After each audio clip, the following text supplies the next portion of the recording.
अखेर अमेरिका आणि इराण मधील युद्ध थांबलं.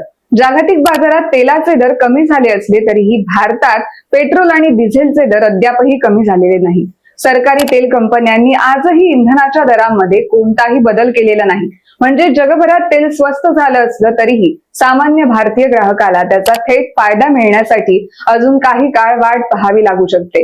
आता सर्वांच्या नजरा आहेत त्या पुढील 60 दिवसांच्या चर्चेकडे, कारण त्यावरच या शांतता कराराचं भविष्य ठरणार आहे.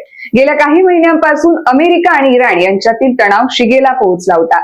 इराणच्या अणु कार्यक्रमावरून, होर्मुझ सामुद्रधुनीवरील नियंत्रणावरून आणि मध्य पूर्वेतील वाढत्या संघर्षामुळे दोन्ही देश आमने सामने आले होते. या संघर्षामुळे जागतिक बाजारपेठ हादरली होती. होर्मुझ सामुद्रधुनीतून जगातील मोठ्या प्रमाणावर कच्च्या तेलाची वाहतूक होते. त्यामुळे युद्ध सुरू होताच तेलाचे दर प्रति बॅरल $125 पर्यंत पोहोचले होते.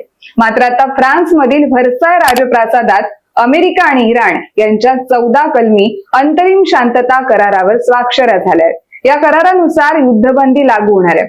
होर्मुझ सामुद्रधुनी पुन्हा खुली होणार आहे. अमेरिकेची नौदल नाकेबंदी हटवली जाणार आहे. इराणचे अनेक निर्बंध शिथिल केले जाणार आहेत. इराण अण्वस्त्र तयार करणार नसल्याची हमी देणार आहे आणि पुढील 60 दिवसांत अंतिम करारावर चर्चा होणार आहे. आता प्रश्न असा आहे की भारताला याचा फायदा काय? भारत आपल्या गरजेपैकी बहुतांश कच्चं तेल आयात करतो. युद्धामुळे तेलाचे दर वाढले होते, पण शांतता करारानंतर ब्रेंट क्रूडचा भाव $78 पर्यंत खाली आलाय.